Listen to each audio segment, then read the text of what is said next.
Good evening. I would like to call to order this Anoka-Hennepin School Board work session for today, September 8th, 2025. Our first order of business is to approve the board agenda. Is there a motion to approve the agenda as presented? With a motion from Director Langenfeld, do we have a second? Second. Thank you, Co-Chair Arco. Any discussion? Hearing none, all those in favor say aye. Aye. With 6 in favor and 0 opposed, the agenda is approved. Members, the next item on our agenda is item C, consent agenda. As normal, members can remove items for separate consideration and discussion if that's their desire. Otherwise, is there a motion to accept the consent agenda as presented? Thank you, Director Audette. Is there a second? Second. Thank you, Director Simon. Any discussion? All right, hearing none, would all those in favor say aye? Aye. Any opposed say no? With 6 in favor and 0 opposed, the consent agenda is approved. So, board members, thank you for your patience. We were having some technical difficulties with the microphones at our presenters table. So we are shifting a bit here and adjusting board members down to this side of the table. So Superintendent McIntyre and I will share this microphone. So excuse us while we readjust here for a second. And then we will move into our agenda item 4, elementary and secondary literacy update. We welcome Sarah Hunter, the Executive Director of Learning and Achievement. And Sarah, if you'll just join us here at Jeff's normal seat, and then your team can sit with you here maybe, and we might have to ask them to move up to the microphone if they're speaking. Thank you for your flexibility.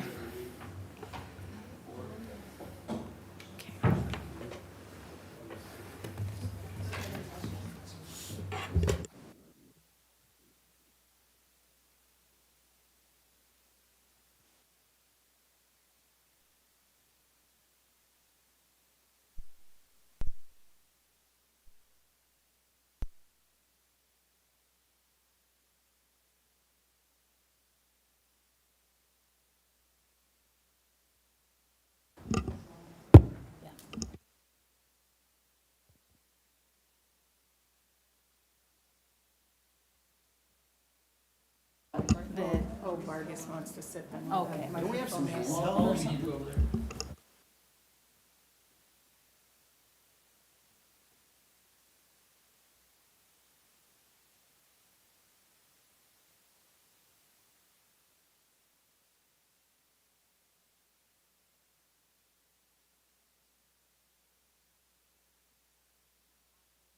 It will be on when the light is green over there. Okay. Okay. You've got it.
All right, we'll go ahead and resume our item 4B. Again, board members, thanks for being flexible as we work through our technical challenges here.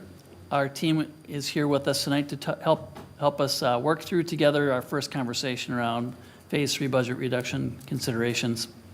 So the 3 overlying goals and objectives of tonight is to review. I'm not on slide 2 in your materials, by the way. I'll kind of help call those out. But to review Phase 1 and 2 briefly of our past reductions and realignments, give you a brief overview of our FY26 budget and our Phase 3 reduction target, and then some initial Phase 3 budget reduction considerations. So just by way of review, a lot of the variables that all districts in the state and beyond are working through is a number of factors that really impact our budgeting process and our expenditures and our, what we call in our slide, our funding reality. We consider things like enrollment growth. We've been flat. Now, you've been seeing lately, we're seeing an uptick. We'll see how that shakes out by the end of the month. So that is we have some optimism there. Otherwise, the higher than available budgeted employee contract settlements we've had recently, inflation, increasing costs of transportation and other operational areas. We've got some new revenue from state resources, but it's woefully short of what the cost factors are with inflation and other increased costs. Then the additional requirements, as we've talked about a number of times, with requirements around underfunded or unfunded mandates. So those things coming without the funding support we need. So you add all those things together, it's put many, many districts in this similar position here in the last more recent times. As we work through with you the first and second, now third phase, there are a number of considerations and planning parameters that we look at closely that have impact. So I continue to bring that list forward. It's on the next slide. It's the budget reduction realignment draft recommendations, planning parameters. So I'll just name a few of these, but they're all important. First, letting our strategic priorities guide our work, looking at enrollment, looking at our range of services and programs, trying to do this through a phased or staggered approach, looking at what we've done administratively at the central office, looking at past reductions and the impact that those have had over time. We've talked a lot with the board about restricted and unrestricted funding areas and the flexibility that we have in some areas and not so much in others. Keeping an eye on our fund balance, our operational efficiencies, and delivering on those must-have operational pieces of our district. Instructional time, the supervision time we have within existing schedules, reviewing schedules as well, staffing allocations by level, and then the way our teachers work within those schedules. And then finally, the legal and financial compliance pieces that Michelle and her team do a great job keeping us up to date. You've had our auditing results as well as we've moved through the process, making sure we're maintaining those compliance requirements. So I'll just briefly go through, and this was really just kind of a reminder for all of our audience and our community. When we talk phase 3, well, what was phase 1 and phase 2? And phase 1 briefly was a $5.1 million reduction in the 24-25 year that was about 50 positions that were affected either through elimination or reallocation. That was when we had an original target, though, of between $26 and $30 million, and we knew we had to move quickly to try to get out in front of that where we could.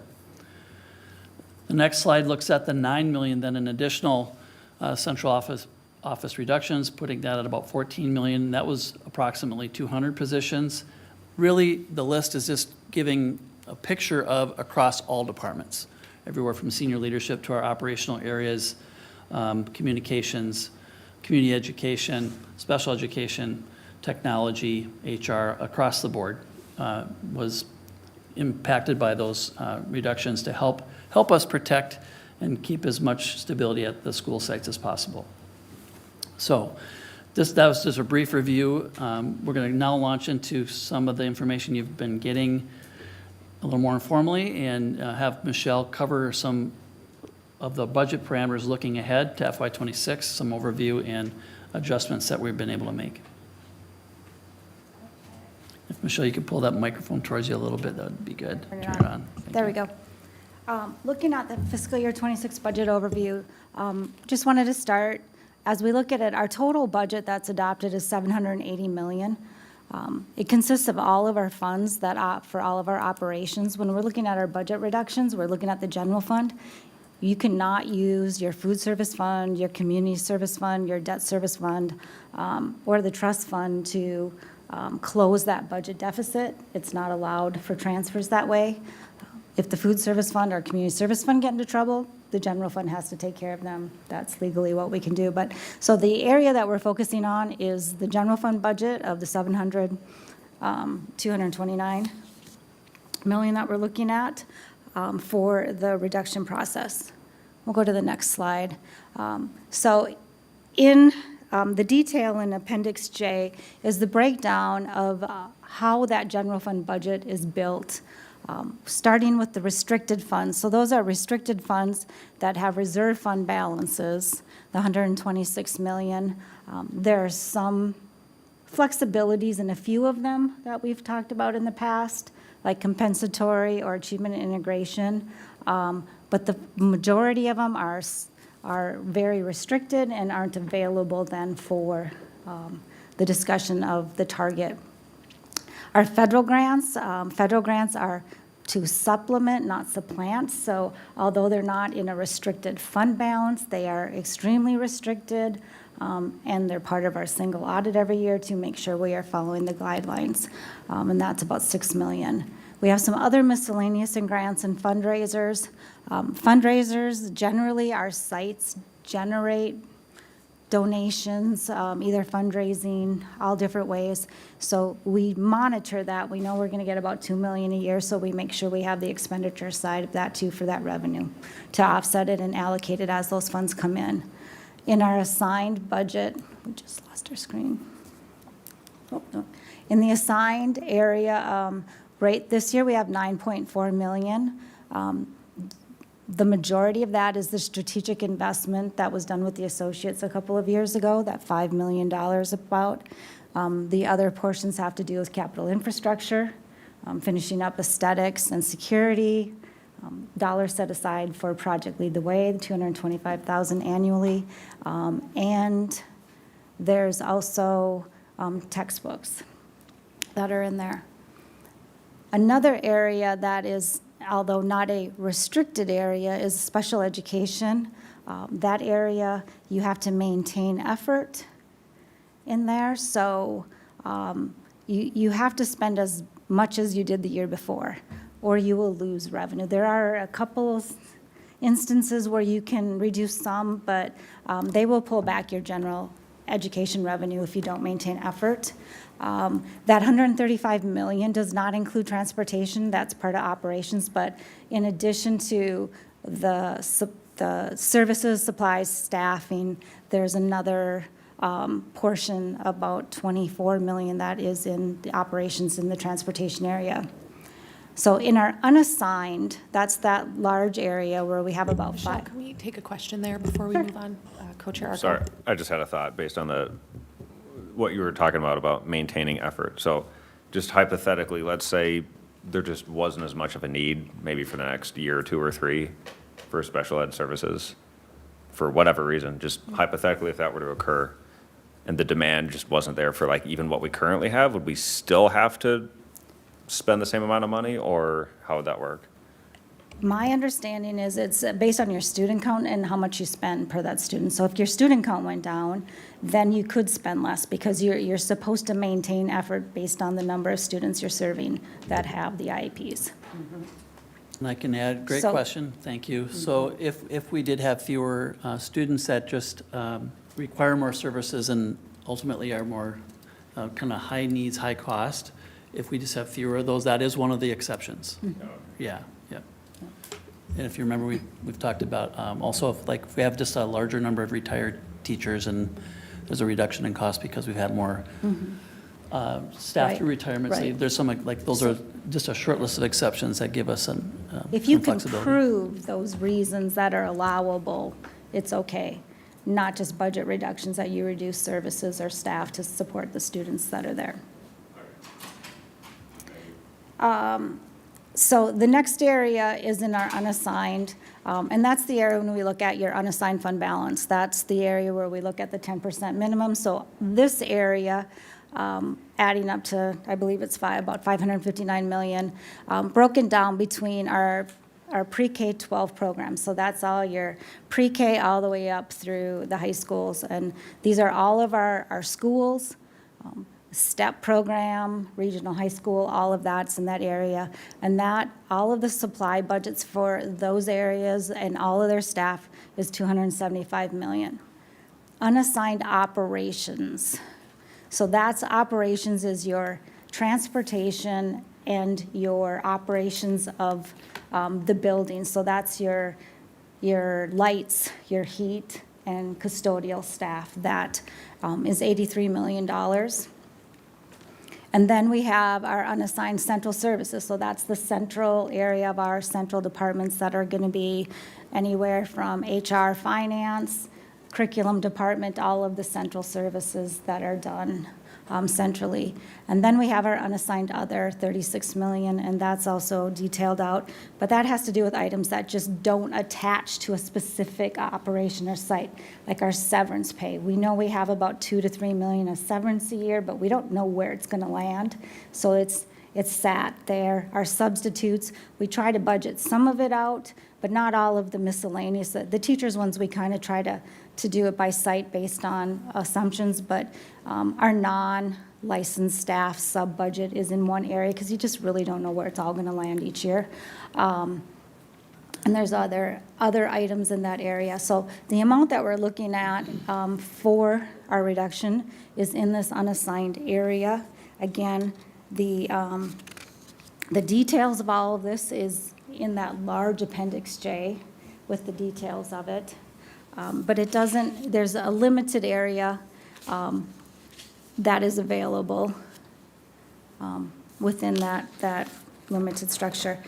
The update that we wanted to bring, and we spoke about, as we finished fiscal year '25, and as we built '26, in '26, there was a very large effort to build it very specific and earlier because generally there's a lot of assumptions made on staffing and that because staffing is being done up until we move in, but the budget is completely loaded for fiscal year '26, line items to the site and staffing and assumptions made for open positions that still haven't been filled at this point, or when we were working on about a month ago.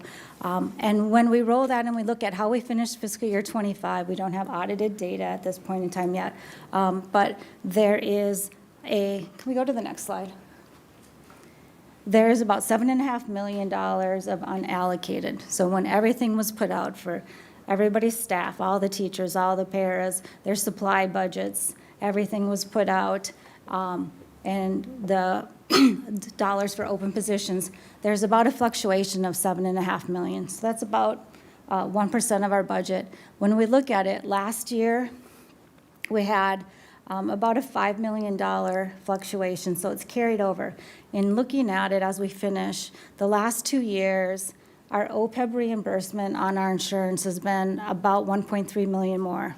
Those retirees, so that's reduced our overall cost for health insurance.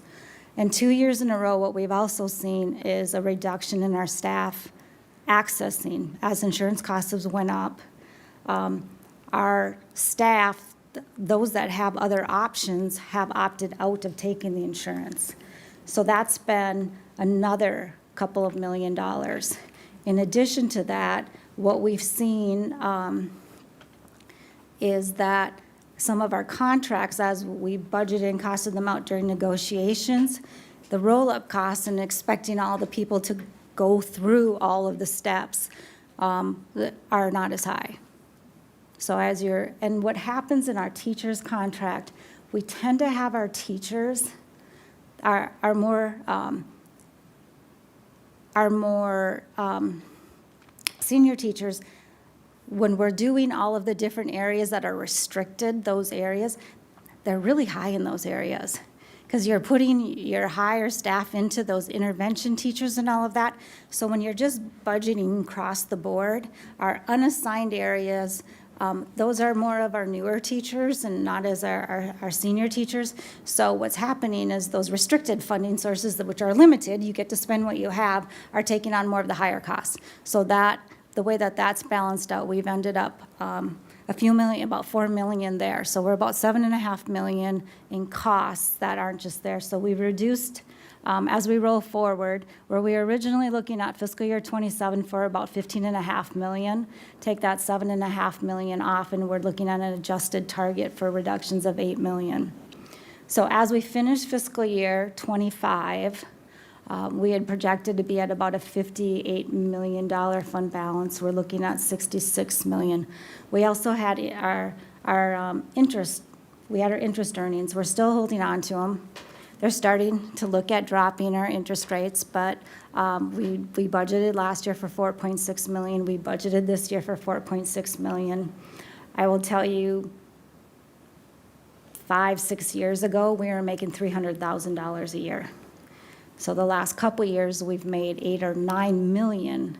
It can change overnight, but we did bank that. So as we look into finishing fiscal year '25, we're at about 11.8%, adjusting then for '26 that we had that 7.5, that we would, '26 and '27 are about the same. We were looking at that 15.5 million. If it's an $8 million reduction, you'll be right down basically around your 10% still is where we would project to finish fiscal year '26, if everything holds true. You settle contracts the way that we budgeted, so there's still things to happen. The only other thing that fiscal year '27, we should still have the funding for unemployment. That was the one-time addition, will probably get us through there. We don't have the full summer yet because we really only got second quarter 2025, that one through June. We haven't seen the July, August, September yet. The June one, which is just a smaller period, I believe it doubled over last year. So we're waiting to see where that comes. But those are some things that are still in the future. But as you look at where we're at, we haven't taken down our fund balance as far as we thought we would due to some of the revenues, reduced expenditures, and then also still doing better on some of those revenue areas. Ending the year, fiscal year '25, we are down a little bit for our pupil units. And as Corey mentioned earlier, right now projections, we're running high. We generally drop about 400 students from the time we hit our highest weekly amount to October 1. That's kind of been last year we dropped 400 students from our high to our October 1 count.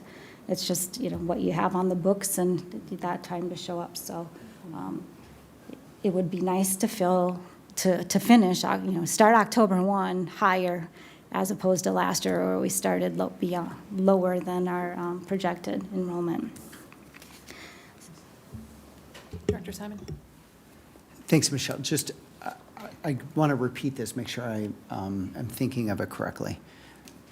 Our initial reduction target was 15.5 million for phase 3. And if I'm remembering correctly, that 15.5 million was going to leave our fund balance at like 7.8%, like the initial projections of it. It was under 8%, I believe. And now, when all the numbers actually come in, if we reduce $8 million, our fund balance will be at around 10%. If we settle contracts on what we budgeted, that's the big thing, right? Otherwise, it could be lower than that. Okay. And that's correct? Yes, so if you look up there, when you look up at this slide, the 5.5% was assuming we had a full hit of that 15.5 million in fiscal year '26, and you would take the full hit in fiscal year '27. That's what brought you down to 5.5. We knew we were going to make reductions to shore that up, but that is, if we followed through and just kept spending and not making any reductions, we would have been at 5.5% in our previous estimates. Thank you.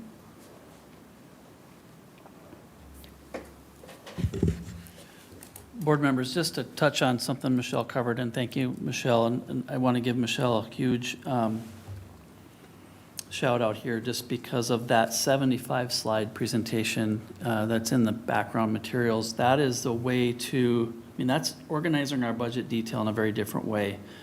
So that is organized in the sense that it's got the funding sources with program-specific details that breaks down the funding by those specific program and cost centers, and it details the specific staff positions and the associated costs of that program. And it was formatted across those cost centers in kind of the same exact way. So it was hopefully much easier to, and for our public to understand, what goes into each of those broken out pieces of our overall budget. And I know how much time that took for Michelle and her team to put together over the last few months, knowing that we really tried hard to organize that in a way that really accurately reflected in an understandable way of what goes into each of those areas and how the staff and associated costs tie back to it.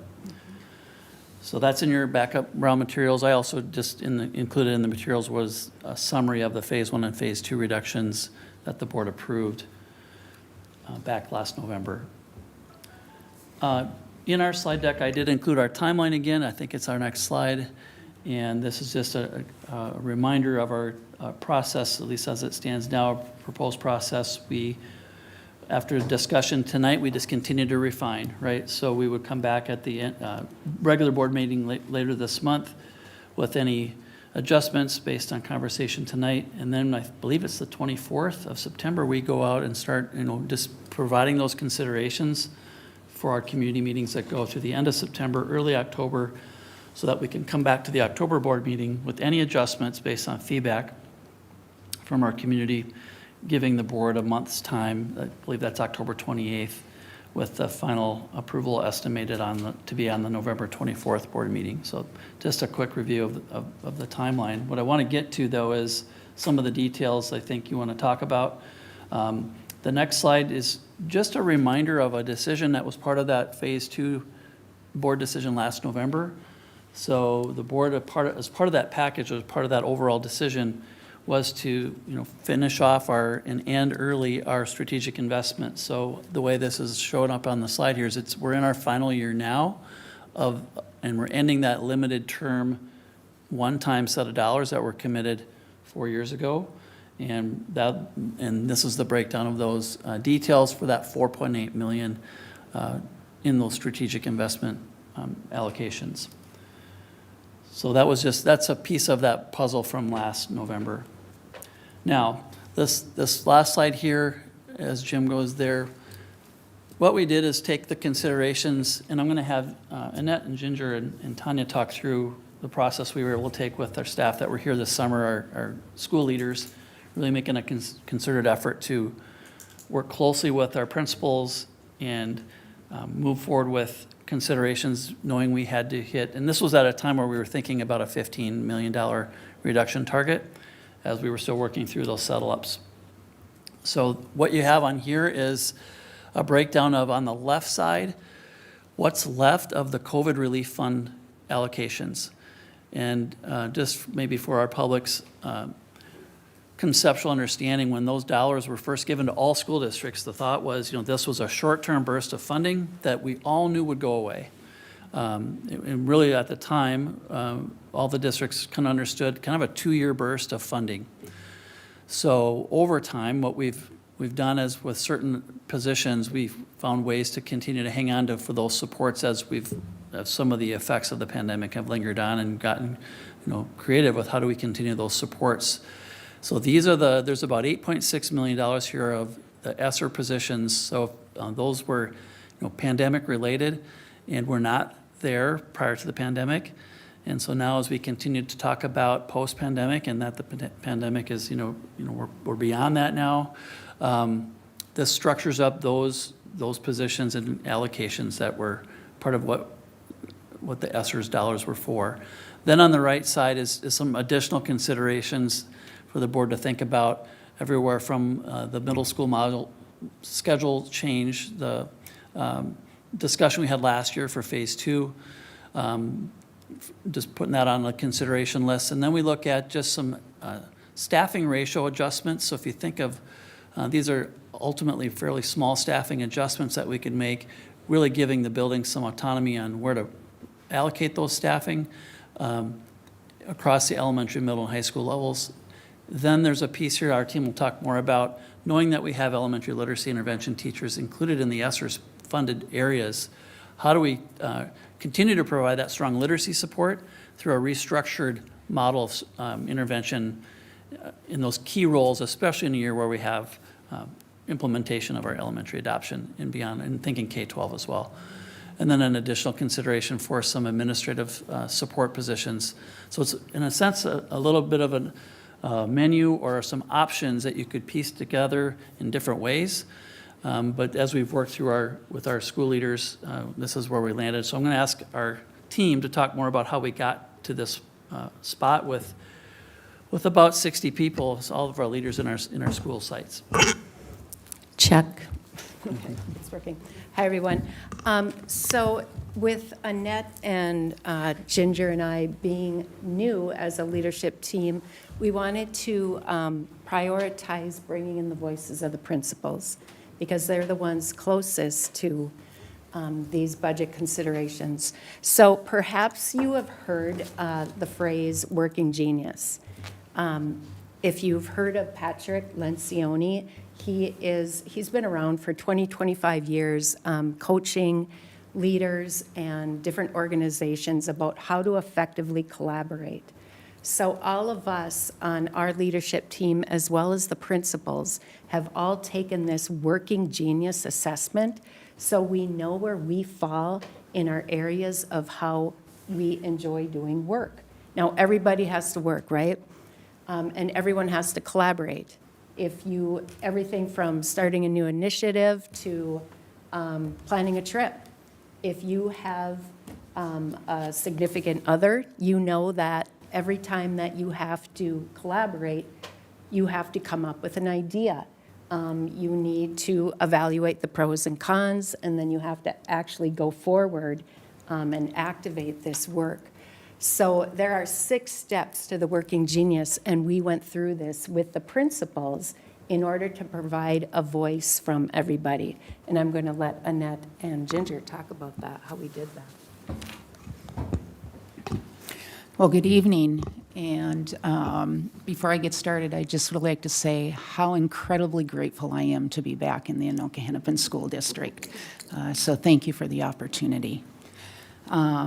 Yes, as Deputy Superintendent Constantine had mentioned, we walk through a process, a structured process with our K-12 leadership.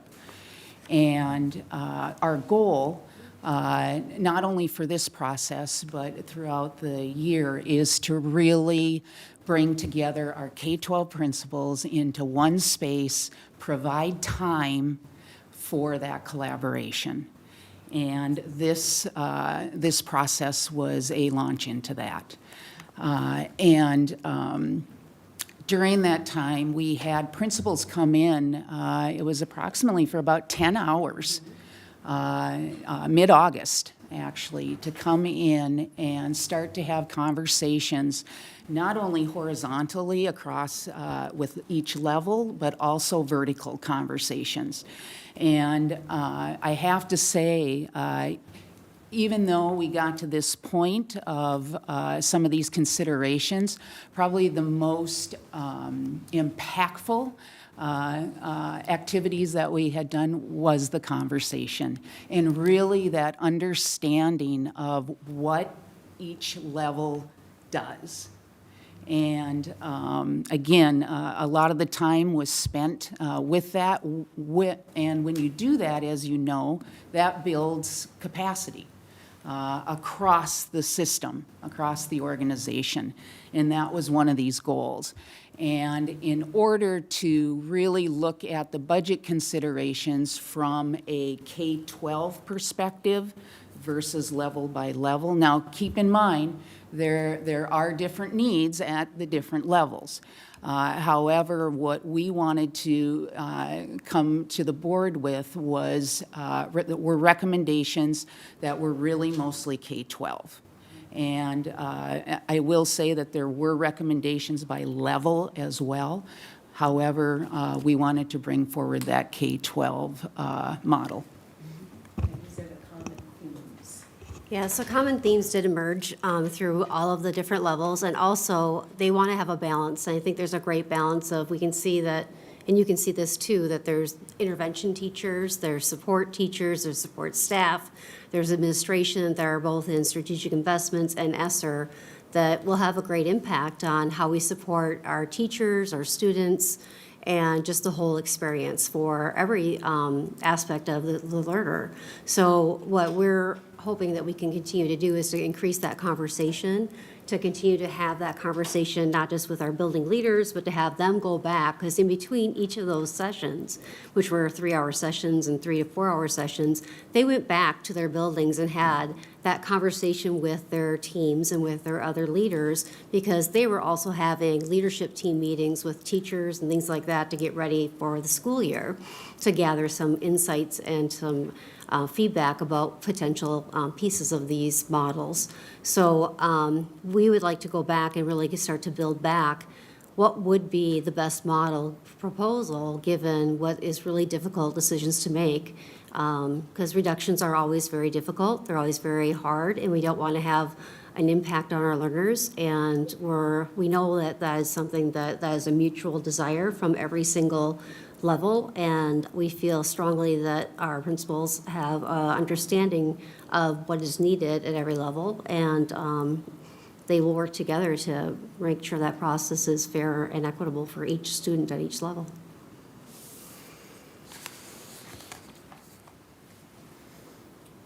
So board members, what you have here as a result of those efforts, and honestly, some hard decisions about, how do we get to that target? Now, we were still working under the premise of a higher target, so the good news is, that's a different number to hit now.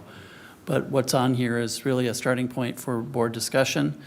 You can see it's really trying to maintain the integrity of the class size discussions we've had in the past, and not eliminating any full levels of support, but also, and I think maybe I can just ask the team to talk a little bit more on the front end here about thoughts and early discussions you've had when we think about how to support the literacy work that you heard about tonight.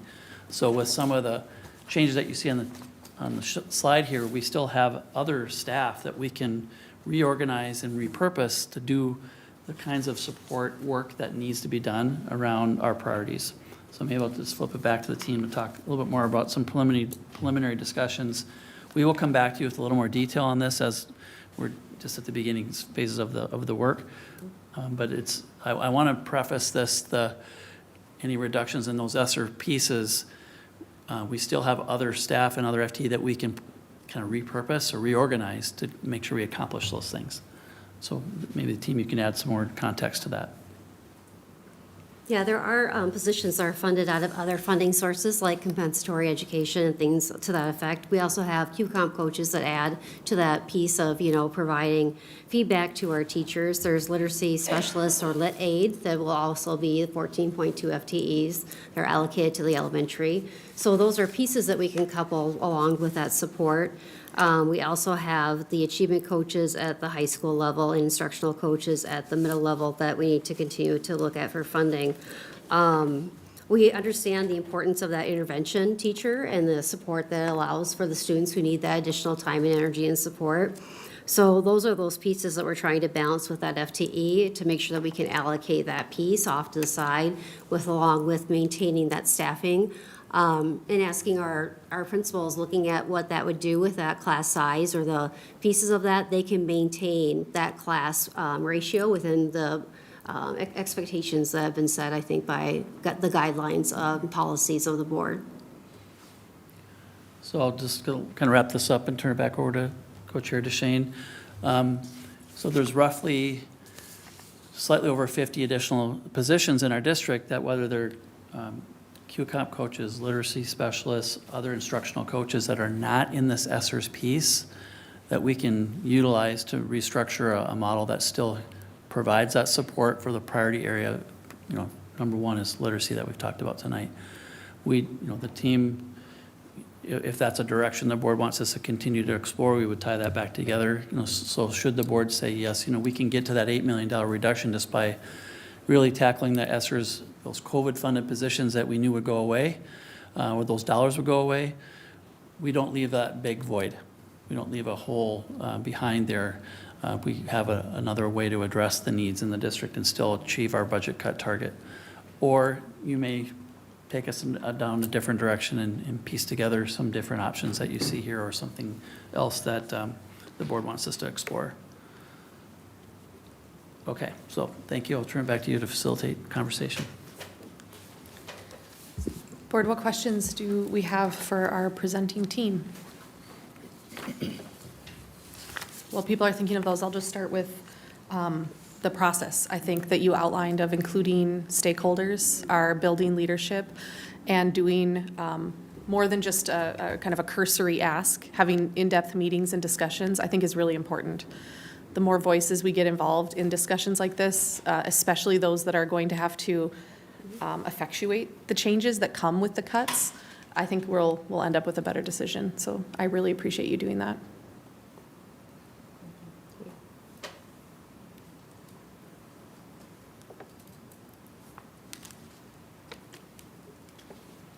Director Hoekman. Thank you. Tying this together to the conversation that we just had about reading and just looking at some of these pieces, we certainly want to keep all of the momentum that we have moving forward on the reading initiatives, moving forward. We're going to have to make some difficult decisions here in order to make things work. But I hope that when we consider these positions, that we look much more carefully and not just a broad sweep. To me, that ESSER position cut with the elementary literacy intervention teachers is concerning. If I just read what was on the last slide deck from that, literacy intervention teachers deliver targeted small group literacy interventions. And there's a number of other things there. So I hope that just as we look into this discussion, that really appreciate the hard work and principals coming together and other leadership people working to do this. It's hard. I can't imagine what it's like looking at that, you know, what could I lose out of my building? There's so many important pieces there. We as a group, I hope, can take time to look more carefully, as you just said, more voices will make better decisions, that we take these into consideration, but that we look at it with a lot more detail to be wise.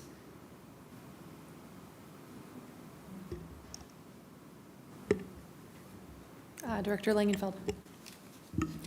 I would concur with that. I think one of the really important things is to really understand the work of what people are doing in the trenches to support the children.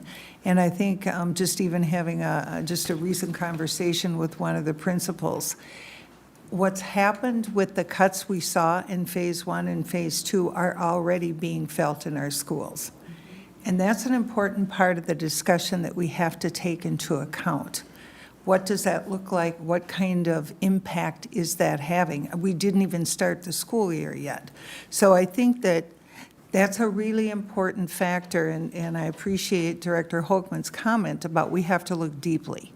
Because at the end of the day, if we are moving pieces and thinking, you can't look at anything in isolation. I always think about it, everything is interconnected. And so what does that really mean? If we move this piece or that piece, what does that do?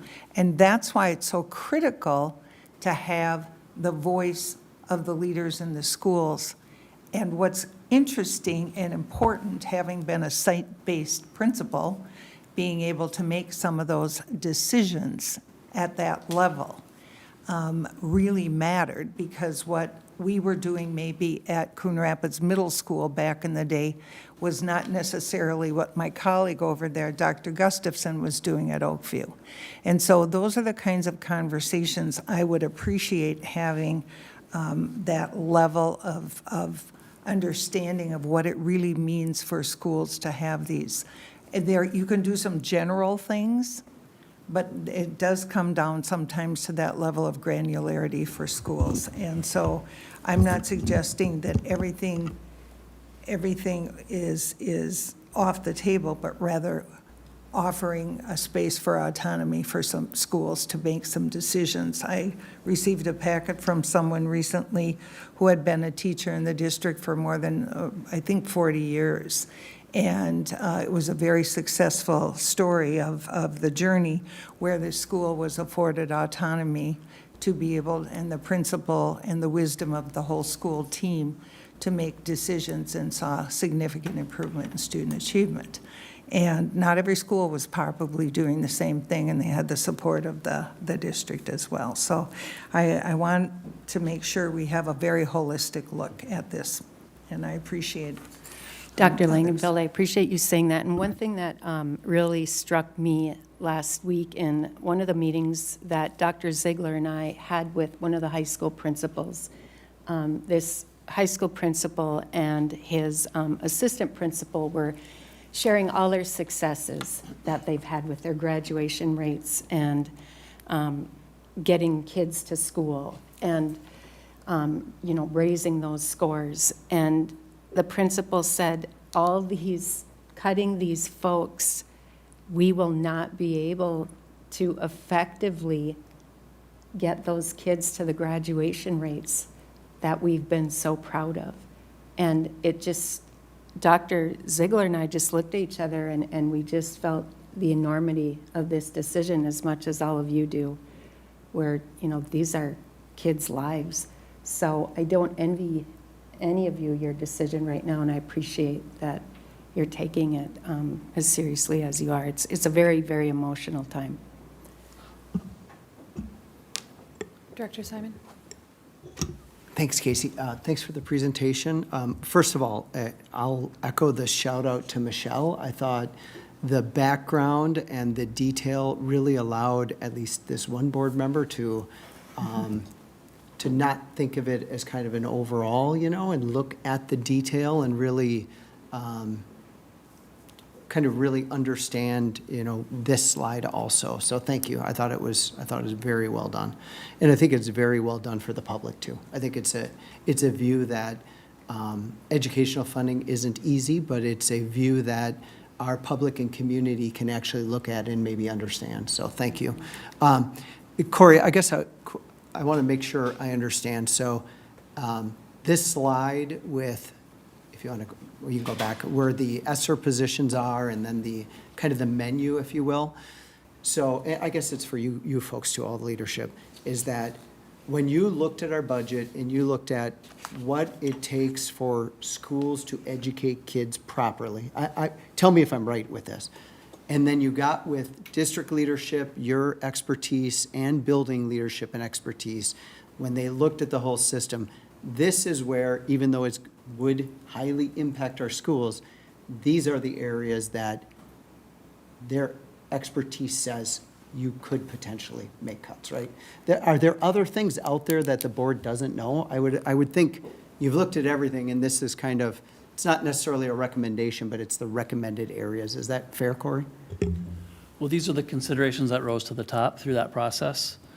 And, for example, if the board said, we really want to collectively hang on to the 32 FTE around literacy intervention, and you could say to the elementary, middle, and high school levels, we're going to reduce overall our staffing total across the levels on the right here, the 37. It's basically kind of balances out, gives the buildings the autonomy to decide, we'll reduce the overall staffing allocation, and they will decide where to prioritize things in their schools, knowing that you said, hang on to this is just an example, but you're hanging on to that literacy piece.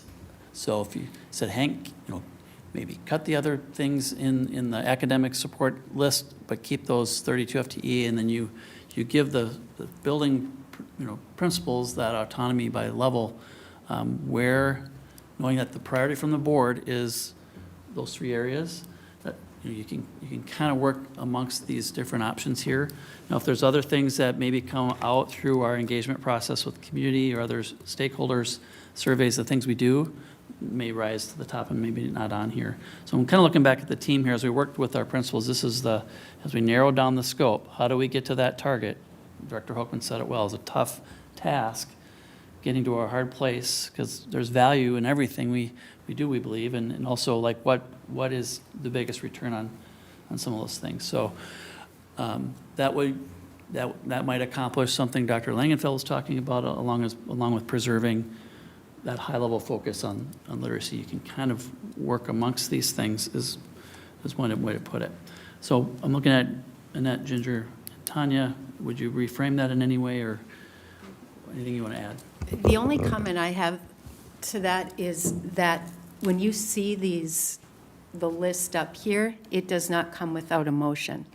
These were not just offered up easily. There were tears, there was crying, there was hugging, this was a very, very challenging 10 hours. And, when I think of the elementary folks, and that's where I spent the majority of my career, when you're an elementary teacher and you're alone in a classroom, you don't have anyone else. And they really feel when you're with kids all day long, the same group, and if they don't have these interventionists coming in to support them with some of their struggling learners, it is a challenge. So I guess I just wanted to reiterate that any principal that might be watching this right now, this was a very, very emotional handover, so to speak. They just know that we need to make cuts. And we're hoping that in our new remodel that we can combine some of these coaching positions. For example, a Q-Comp coach can be an instructional coach. I know because I did it for 3 years. So there are ways to collaborate some of these positions. And I call you Dr. Simon. Dr. Simon. Yeah. Director I Simon. know. I appreciate you mentioning the other slide deck that has all the background. You know, that is, in essence, a list of other options or considerations just organized by those cost centers. So it's a very detailed, long list of those that, you know, are always, every year we go through that is on the table. This is a culmination of where, as we narrowed down the scope through those conversations where we landed. So hopefully that helps you. It does, oh, sorry. I'm continuing. So how I take this slide, and if it sounds like it's true, there was a lot in that answer, that through your process, that our district and building experts are saying, cuts are horrible. We believe all of them are horrible. Here are some options, and we don't think there's anything else on this list, but again, if you think there are, it seems like you're giving a caveat that there might be, please bring those back. I would hope that this is administration saying, we worked through the process and this is what we're bringing forward for your consideration. So if not, let me know. I agree with Linda and Michelle on literacy. We can't say it anymore, right? Our district, not just the board, it's the priority, right? So I am not comfortable taking a step back in literacy, especially with launching this. So I'm glad you gave other menu options, because maybe those will have to be considered, at least from my perspective. Also, I'm going to jump back to the strategic investments, and I just want to make sure the board and the public understands. Part of, and Michelle, you can correct me if I'm wrong, part of those strategic investments were directly for student and staff safety, specifically at our 5 high schools. Our 5 high schools, Michelle, are you nodding? Am I right about that? We gave money for our 5 high schools to create programs to help with student disruption and dysregulation. Blaine High School came and presented to the board about their highly successful program. I also know Coon Rapids High School has a highly successful program that really impacted that. So I'm not saying, we've already agreed to not go forward with that. I understand that. But I just want to put that out there as a consideration. I think that literacy and safe environment are, well, I know those are 2 very important strategic priorities for this board. So another consideration there of, if those high schools are not going to have those programs or the money for the program, what are we going to do? And that brings me to my last point. So when, Superintendent McIntyre, you mentioned this, but what I would also like to see in these cuts is flexibility for our schools, right? So like in our high schools, if there is, we need to cut X amount, but there's flexibility for Blaine High School to keep their program to help student disruption. And I don't know exactly how we can work that, but different buildings have different needs and have had different levels of success with these programs. And I think that we should do everything we can to give the flexibility to keep those. So just a brief comment, the school staffing column there, that's intended to do just that. So if the board said at each level, here's the total number of reductions by FTE, then that allows the buildings to figure out where best to prioritize the things the board has commitment to and where they have the flexibility to make those ultimate reductions land, school by school. Just one last comment off of that. Sorry, Zach, I'll be done. So at least this one board member, I would love to see, it keeps being put saying, board, you can, choose, pick and choose and do it. I would personally like a recommendation. So, and I think at least my view of the board role is, the board might agree with my sentiment of keep flexibilities with high schools, kind of those overarching themes. Keep literacy, keep this, keep that, and then have a recommendation. At least I would like to see that. Coach Arco. Okay, so just to make sure I'm understanding perfectly what this is, on that slide we're looking at, the Phase 3 budget considerations, it lists 64 employees or 32 FTE that are elementary literacy intervention teachers. I know we've been talking about this. Are those what Director Hoekman referred to as the ones who are doing the small group, essentially pulling students from classrooms, doing small group literacy coaching? That's what that is? Mm-hmm. Okay, that's what I thought. Yeah, I would never be in support of cutting that. Just to go by the simplest metric we have last year, the MCA test results showed us that at third grade we had about 50% of students passing the MCA test. It's just a metric. It's not perfect by any means, but it's critical for every other subject that students can read presumably at a third grade level in third grade, but if they can't, we got to get them all the support they need. So I would never be in favor of cutting those 64 employees. So it seems like that's what the board wants. I would definitely want that removed from the whatever the recommendation is. So I guess that's my first thought. Yeah, I guess that's all I have for now. Thank you. Yeah, I just want to add, I think it's heartening to hear echoes of the conversations that we all had individually, when we did our small group board meetings to preview this information, to start talking about it with the team so we could learn, what was coming, how might this look.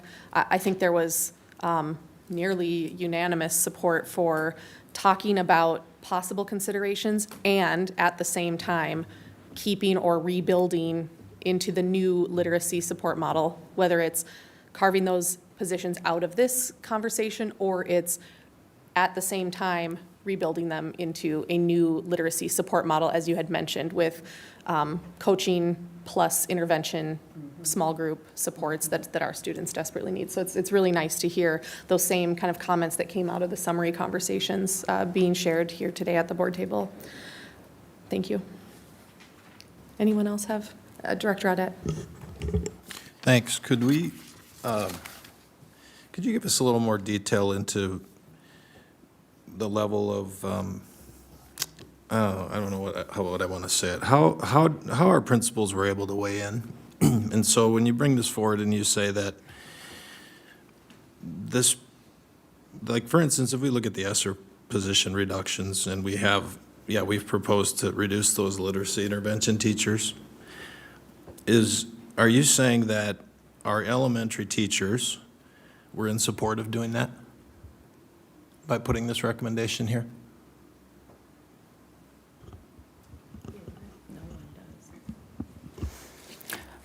Director Audette, I would say that within our process, one of the things that was immediately put out as a boundary were the ESSER reductions. So right away, that was something that was proposed to our K-12 leaders because these reductions were already set to sunset. And so that was a given. And so when you look at the table on the right, that is what really had come out of our process with our K-12 leaders, was the table on the right. Now, also in that discussion, as Dr. Ziegler had mentioned, the next part of this process is to bring our leaders back again and say, okay, here's our direction, and continue forward with that process in rebuilding what can that K-12 coaching model look like? How can that help support knowing that the ESSER positions our sunsetting, how can our rebuild of our K-12 coaching model, our administrative model, how can that help support then the sunsetting of those potential ESSER positions? Okay. So then, based on what's on the right, I just want to make sure I understand it. So this group came forward then and they are on board with making in elementary 10 FTE cuts, in middle school 13.46, and high school 14.2. That is, So those are teacher cuts, right? That would lead to a change in our ratio for class size. great question, great question. What I can give you an example of, so for example, at the elementary school for staffing, you'll see up there, there's a proposal to add 1 student to grades 1, 2, 3. At the elementary level, so we have our staffing allocation ranges, if you will. And so you have what we call a minimum, and you have what we call maximum range. And so when staffing is first allocated, buildings go back, they work through their processes, and then at the elementary level, if there's a need, then we keep a very, very close eye on class size as throughout the year. And so, like for this summer, if there are class sizes that go above the range, then we allocate additional staffing. Yep. What we're saying here is that in grades 1, 2, 3, and remember I talked about a range. You have a low range and a high range. And there's a +2 within that range, if that makes sense. So when staffing is originally allocated, then as we're keeping an eye on class sizes in sections, when there's an increase of 2 students, a principal will call and say, hey, I'm at the top of the range. Yep. We take a look at it, we will allocate staffing. In grades 1, 2, 3, we are not at that top of the range as of yet. So we're not above 2. And so if we were to raise 1, we're still within that range. We're not at the max range, if that makes sense. Yeah, it does. I get the way that range works and how you have to get a certain part over before you would allocate an additional resource. Otherwise, you're just going to have, I guess, underutilized folks. Correct. So thanks. Could you talk about, what does this restructure K-12 coaching model mean? What is that? What specifically is that going to be? That I think is like, there's quite a few coaches that were added across the system. And so looking at everything and considering like a system for intervention plus coaching across the system, we'd have to figure that out and look at how that would work across K-12. Like with the strategic investment cost or the cuts and considering the ESSER cuts, what would that look like? And what would that look like for elementary, middle, and high school for the learner needs? These are people who work with staff? The coaching, yes, Yeah. would be working with staff. Okay, thanks. And just to correct, I think that, you had kind of stated that they were in favor of cutting staff. I don't think they are in favor of cutting staff. No. I'm not trying to, Yeah. I think even I'm with not the- trying to make a No, I know about that. I'm just Oh, trying yeah. to. And I think even with the middle school model schedule change, just to say, publicly, I mean, it's not that the middle school principals put that up there. They just said, I know it's been there. We know it's an expensive model. We're going to, say that we know that that is an expensive model. It's been discussed for years. So we know that that's been a discussion for years as well, too. Yeah, I don't mean it in the sense, nobody Yeah. wants to cut anybody. I just wanted, I want to understand what they came forward and what they said. And so, because, to Mr. Simon's point, this is their expert recommendation, so I'm trying to understand how they came to it. And Could somebody explain maybe a little bit, where I got lost, so Superintendent McIntyre, you said there are roughly 50 positions of a kind out there where we could repurpose, we could reorganize in some way in order to do literacy intervention, which a question I have is, rather than do that, rather than have them do the literacy intervention, which would seem to put lesser specialized people looking over that, why wouldn't we consider just keeping the literacy intervention teachers that we have and then make cuts in those other 50 positions and reorganize it in that way? The fair question, and I can jump in. Yeah. So 27 of those are Q-Comp teachers. They're required by our Q-Comp program by the state, so we can't just cut them. That's an agreement with our union. That's a negotiated agreement. So we would have to end our Q-Comp program to eliminate those positions, for example. So some of these restrictions that are a part of this discussion, and I'm glad you asked it, because I didn't know if I said that clearly enough earlier. Like these are in those originally ESSER's pieces, and when you think of our Q-Comp coaches, the additional literacy aid funded, that's another restricted area that we're required to support. So when we add up the staff that we have in there, we can shape that role in a different way to kind of offset some of this. If we went there, we've wrestled with this many times, and it's a great question because we're still wrestling with it. Making sure we're not falling out of compliance with what are the requirements of, for example, that literacy aid. We don't want to put ourselves in jeopardy of that money or the Q-Comp money that we get from the state to help us support teachers through the evaluation process during the year and their performance. So we were trying to get creative with how can we, and what those coaches are doing, they are helping support literacy. They're in there, observing and giving feedback on the way they're instructing, teaching, and reading, for example.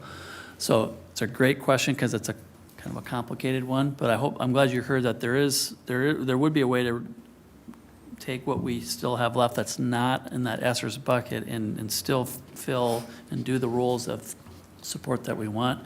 But if the board just doesn't want to go there, I'm kind of hearing that, we'll go another direction.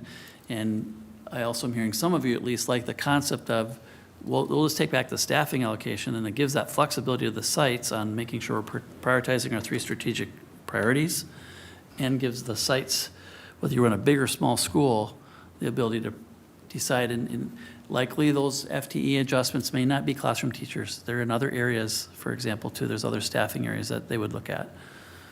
Yeah. So I hope you caught the concept, at least the way I did, that this would still preserve the staffing ratio, the staffing ranges, right? We're still living within those ranges, knowing that they're a bit fluid throughout the year anyway, especially as we start the year where, we're watching that closely. But the goal was to really kind of honor the class size guidelines concept and keep those ranges intact and live within those ranges. Yeah, so I think that's a good lead into where I wanted to go with this, which is where I really wanted to start, which was, and I've mentioned this half a dozen times, but my concept for approaching these cuts always, I don't know, what we've done here feels backwards to me because we work our way through this whole budget. Ms. Vargas, you provided new detail. I agree that's been helpful. I've kind of been critical of what we got or didn't get. A large part because, while this provides a view that we have not seen before, where we arrive at this spot right here with this chart is in effect saying that really all the cuts that could be made everywhere else in the 38 pages that I have here, they're cut. We've done what we can do. And so then we land at this, this place where what we're contemplating is cutting literacy intervention teachers and a variety of other, roles that were part of ESSER, and/or making adjustments to our class size ratios, in effect, cut teachers so that we'll take on more students in each class. And that's the only effect. I mean, what you are effectively saying, if I understand it, is by your recommendation, this is the only place left we have to go. I've said that in a school system, I just don't see how you could put more priority to anything other, the highest priority thing is the teacher. Every time I put the teacher in my right hand, I put other stuff in my left hand. And I just kind of do a little mental balance in my head, all good things, right? And with no disrespect to anybody, but since we're a school, the teacher always sits here on the right hand. And, it's kind of neat because I don't think most of you would figure you have to do a whole bunch of justification to explain why that would be the case. We all know the value of the teacher. We know that's what we're here for. So it's kind of cool because in terms of metrics or other things, we probably wouldn't have to spend very much time evaluating the effect of the teacher. It's really most other things where we would. And again, it's not to say they're not valuable, but you have to weigh it. So how I want to approach it, but want to, is we staff our teachers in all those roles at the staffing levels we currently have, including those literacy intervention teachers, by the way, first. So if me, I don't like to do math in public, but if I added it up based on the unassigned PK-12 program overview you gave, salaries and wages and benefits for across teachers basically is something like $265 million. So you put the 265, you just take a huge cut right there. We've spent, that's there. And we know we have every teacher, and I'm talking about the teachers specifically here who have daily hands-on interaction with kids. So the easiest ones, I would call them like first grade teacher, et cetera. When it starts getting a little more complicated when you put special art class and some of those others in there. But we have people who fall under the teacher definition, but they do other stuff. So I'm not necessarily putting my arms around them at this point because I'm trying to maintain with all clarity the same class size ratios we have. So I start there and then I build off of it. And the concept that I threw out of zero-based budgeting, which for reasons I don't understand were rejected out of hand, was that wouldn't work. But the concept basically is when you start adding stuff back in, you take a little time to say, what is it? What's its value? What metric could we use to measure it? What measurement would prove successful? And we say, I want to add this position into the mix, and here's why. And I don't know if I'm suggesting that you had to talk about every single one of them, but to me, you spend your time talking about them because they're not teachers, frankly. We already know the value of the teacher and the value of the class sizes, and we've done referendums in the past. We've told the public the reason we did the operating levy was to keep class sizes a certain way. You can't just throw all that out. You can't just throw out many years of saying that was the most important thing in favor of something else. So my issue is that we just arrive here trusting the experts that you've made good choices, and I like it. I want to do that, but I also think it's prudent to just spend some time talking about what are those things and why did you make the choice you made. And if you're holding it like I'm doing, you have a teacher here you're going to have to cut in order to sustain this. Just tell us why we're going to do it. My guess is we may agree on many of them, but Could I I love what you're saying, I do. I was in the classroom for 20 years. yeah. And maybe Linda could agree with what I'm going to say here. So when I taught elementary, I had, say I had 28 kids in a classroom, in a fifth grade classroom. And if you said to me, Tanya, we're going to take away your literacy coach, and then we're going to, and I'd say, no, please don't take my literacy coach. But then if they said you can keep your literacy coach if you add one more kid to your classroom, Yeah. I would do that. I would have added 4 more to my classroom to have another set of hands in the classroom with me. Yeah, I think many would So do it. I think, Director Audette, no teacher is going to say, please, throw off that ratio and add more kids into my class. But they will say that if you're going to take away their literacy interventionist. So we're not, right? Like, I'm not going to. But but those aren't the ones I want to, you're putting the wrong thing in the other hand. Yeah, I must now have let's talk about- misunderstood what you were saying. Yeah, then. no, you didn't. Okay. You got it.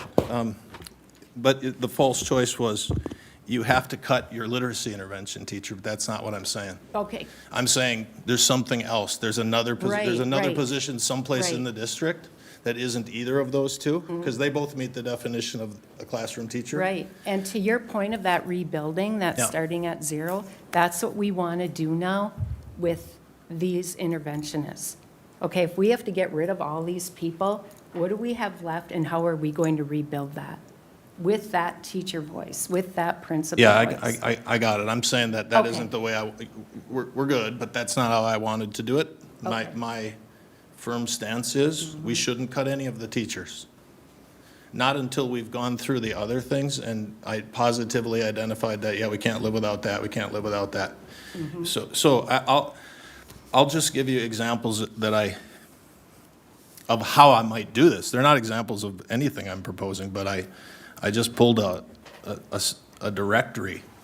I just went online and pulled a directory of a high school. And there, if you just read through the jobs we have, just the names of the jobs, you get assistant principal, school monitor, school office supervisor. Then you keep going, I get to student achievement advisor, teacher ABS, teacher academic support, teacher special assignment achievement coach, teacher special assignment curriculum integrator, teacher special assignment tech coordinator. So these are, when I see those, with respect to those folks, I don't know what they do because it's not intuitive, right? The other ones are like teacher You're spot on. English, right? We I know what agree they do. with Teacher French, I know what they do, right? So this is what I'm saying. So you have to put a special ring around those who are in the classroom. I agree. And then we look at other areas and we evaluate them. We don't look at elementary literacy intervention teachers as part of that chunk, because I'd put them all already off to the side. So I feel that's really critical. I think it's the right way to do it. It puts the focus on the academics, which we clearly need. In the case of the literacy intervention teachers, sounds like we have mostly support. I think I don't mean most, I think generally, I think I heard folks don't want to make those cuts. I don't want to keep those, though, and cut more classroom teachers. I want to keep those and cut something else. And my problem with the way this was brought forward, and it was different than I personally requested, was we just don't get the opportunity to do that. You have to accept that all of this was right in order to land here. And I wanted to see your work. I wanted to hear it out loud. I wanted everybody to be able to see your work and hear it out loud, so that when we had to make those difficult decisions, now we're doing it knowing all of the facts. And for some reason, that couldn't be part of this process, and that troubles me. But as to what's on the page, yeah, I would look at it just as one hypothetical example of how I could get to the 8 million, keep the elementary literacy intervention teachers, make cuts to the rest of the ESSER positions, go over to the right-hand side, do this restructuring of K-12 coaching, make the 6 FTE reduction of K-12 admins and interns, whatever that was, $1 million. So I go, on the left on the ESSER, that's 4.25. You add the 2 million, you add the 1 million, you're at, what, 7.25? And then I would go and say, I just need to find another $2.5 million out of all the other places. And if you took 10% off the top of that, you'd be there. I'm not suggesting that's the way to do it. I don't even feel qualified to do it. I'm just saying there are other ways to do it when you start with the idea that we're not cutting the teachers. And they're not being considered here, and I think that they should.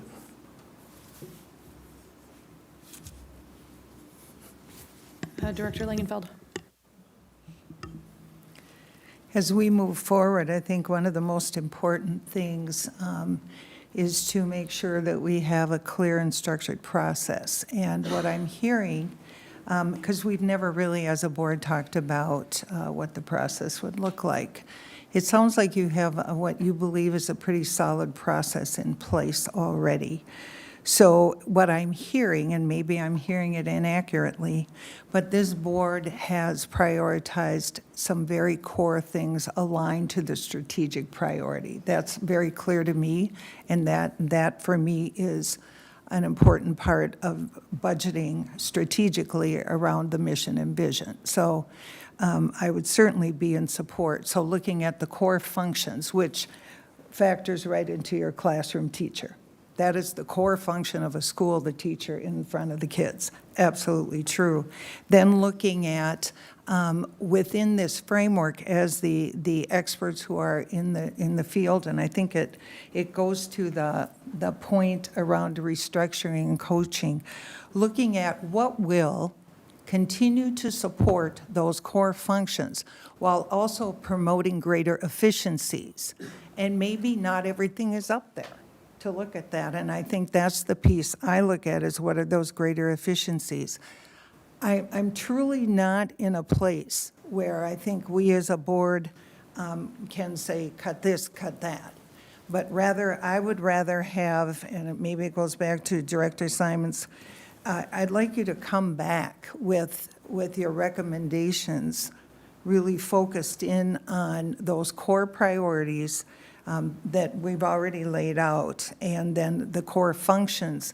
And I think what I'm hearing, and maybe I've heard that wrong, is that what I may see as a core function, maybe my colleague here would not. So I think that's an important part of the granularity of making sure everybody understands, because there are positions there that I don't know that I've ever had in any of my leadership roles either. So there's a lot of names and things that maybe we need to look at.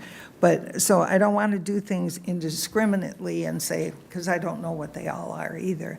But I would go back and say, okay, prioritizing your core functions as a school, and then looking more specifically at how are we going to deliver that? So, what would promote that efficiency? We need certain positions, intervention people, we need people to make sure the teachers know and have what they need for resource to deliver this new curriculum. And then what does that look like? It's different than zero-based budgeting, I would say, but it's more strategic. It's really looking at the priorities to deliver. And that's why I keep going back to the principals having some autonomy, because quite frankly, they're at the top of the line there in that school to deliver. And we need to be conscious of that as well. So that's where I go back and say, and are there greater efficiencies that we haven't looked at, that aren't on that list up there? I think that, we did, and in all fairness, we did talk about the ESSER positions being sunsetted. So I don't want that lost in the conversation. And so then the question is, we have new information. We heard from a great panel. We just purchased millions of taxpayer dollars to ensure our children have the best literacy curriculum in front of them. And now we need to make sure we have the best programming with less than $9 million. It's basically what we're talking about, right? 8 point, how much? Yeah. Yeah, so that's where I'm at, and I would like to have that structured process coming through very clear. I think the process is so important because that factors into trust and transparency. Director Simon? Thanks. So this board, or I believe this board, but past boards also have always prioritized class size. So I think that when you talk about $15.5 million compared to $8.6 million, it becomes a different conversation, right? So I think that Director Audette's, I just want to reiterate that I agree, we should prioritize class size. I think we have an opportunity now because it's not 15.5 and it's 8.6. And just by using this chart and coming up with $7 million, I mean,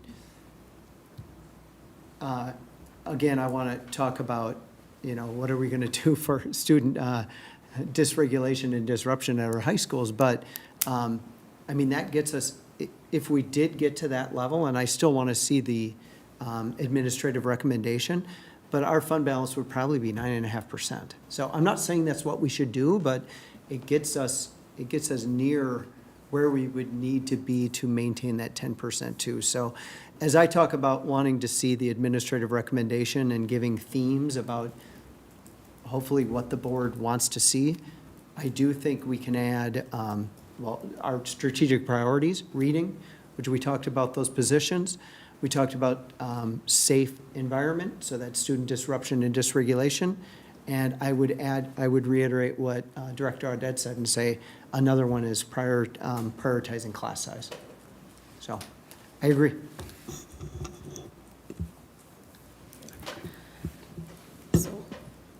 Well, just to add on one thing quickly to what Director Simon said, I think that given the new information that we have, right, and this financial reality that we're in with the eight-ish million cut target, this is precisely the reason why we decided 2 cycles ago to do this in a phased approach, right? It's like, okay, phase 1, bite off some of it. Phase 2, the next thing. That was to buy us time, to give us more information, to give us time for process, additional transparency and discussion with our community. I think we've prioritized those meetings along the way.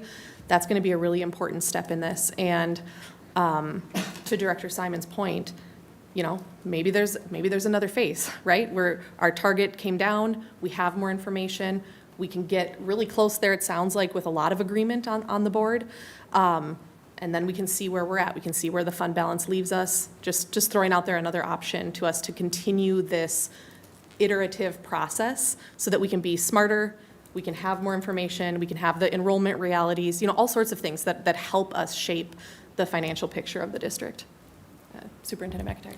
Yeah, just a couple of themes I'm hearing here. So I hope when you, please help me hang on to the concept that everything here was with the concept of not impacting core classroom class size.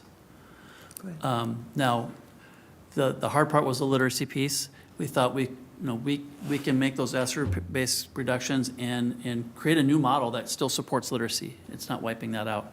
That's number one priority. But we really talked hard about preserving the class size concept. But I hear that. I hear the literacy, anything tied to that literacy piece, really hanging on to that. I hear some of you saying give some of the buildings some autonomy around things. And even the middle school schedule change, that preserves class size. It is a teacher reduction, but it was, it's a way to maintain class size as well and shift. And I'm not hearing many of you talk about that, so that tells me it's just not rising to the top of the list. But it was a choice. It's an item there for you to discuss. We are meeting again this week with our site leaders. We did that intentionally so we could come back based on board feedback and continue to work through that structured process to try to pull the themes that you do agree on and get a little closer here. So when we come back in a couple weeks, we got a more refined process. I've refrained from making it a recommendation tonight. These were just considerations. If the board really wants us to dial that in and make more of a stronger recommendation piece, and that's what we did last year. And then you took that and you worked with it. And then I hear the priorities piece, Director Simon. I think you captured what many of the board agrees on when it comes to reading, safe and welcoming environments, and then that class size component. So, we're getting closer, I think, as I'm listening to teasing out the things that you're more in agreement around. Thank you. So I am very encouraged by the conversations I've heard tonight, and yeah, I think it's encouraging to hear we agree on some core things. I guess my only request is, as you kind of work through, taking the feedback and building out a recommendation, please just ensure, because the board is split after all, so to ensure the whole public is kind of represented, make sure that the recommendation that comes forward has a majority support of the board, because that guarantees at least one, preferably all, but at least one board member from each side of the split will be in favor of whatever the recommendation is.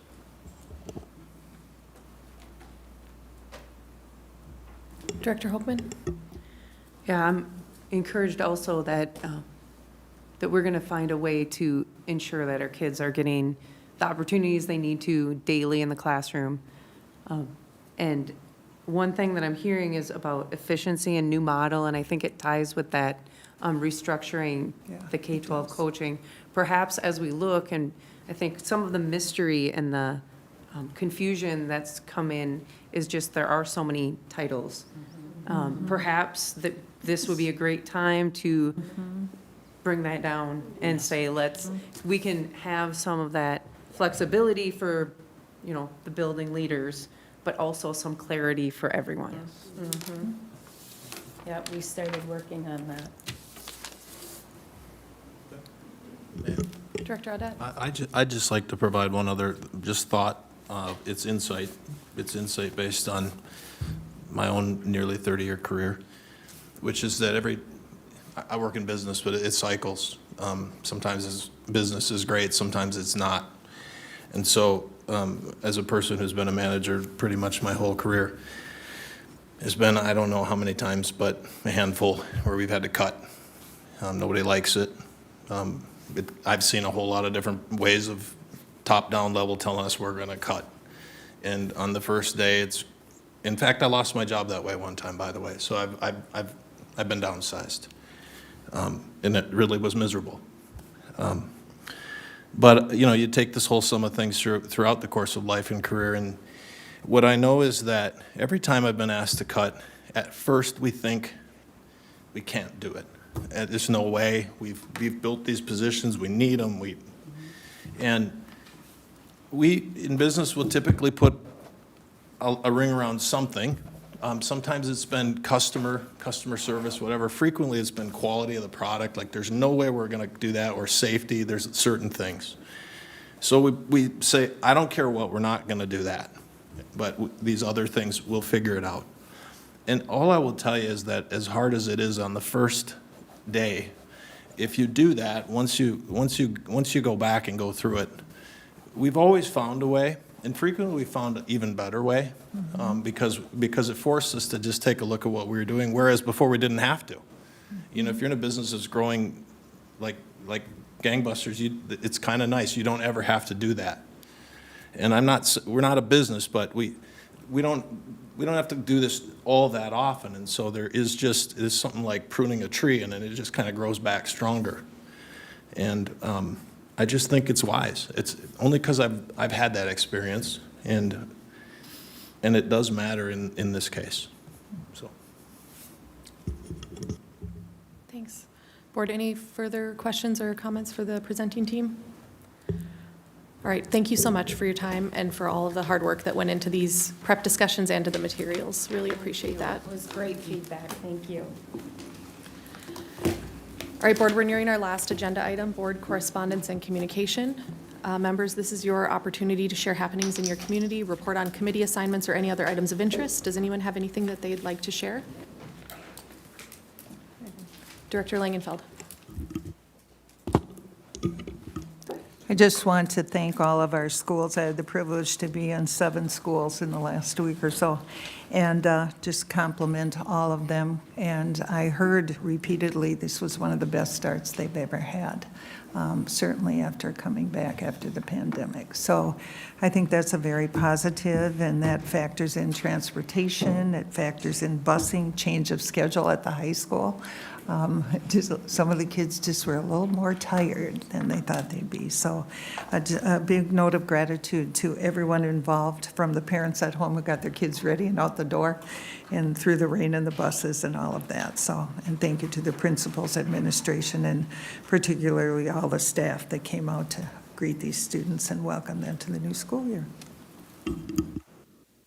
Thank you, Board. Any other updates? Director Arco. Yeah, just a shout out to Jefferson Elementary. My daughter started her first day of kindergarten, and she loves it, so much appreciated. I have to add, my granddaughter at Jackson, I asked her, how did it go the first 3 days? Out of a scale of 1 to 10, 15. Well, that leads right into my update. I think those web leaders that I mentioned before really made a special experience for those sixth graders coming in for their first day. And I know our freshman start day also got a lot of really positive praise and energy for those students getting to figure out what activities are available, how the schedule might work, all of the opportunities that are available to them at the high school. So I echo those comments, and I've heard a lot of positive things as well. All right, board, any other updates in this section? All right, our next item is an executive session to discuss security measures at district high school football facilities. This portion of the meeting will be closed pursuant to 13D.05 subdivision 3D to discuss current and future efforts to ensure student and fan safety during football games hosted at each of our 5 comprehensive high schools. This closed session will be held in room 311. So I would therefore entertain a motion to move into closed session for the aforementioned reason. Thank you, Director Simon. Is there a second? Second. Thank you, Co-Chair Arco. Any discussion? Hearing none, all those in favor say aye. Aye. Any opposed say no. With 6 in favor and 0 opposed, we will move to executive session in room 311. I propose a 5-minute break, and then we will meet there. Thank you.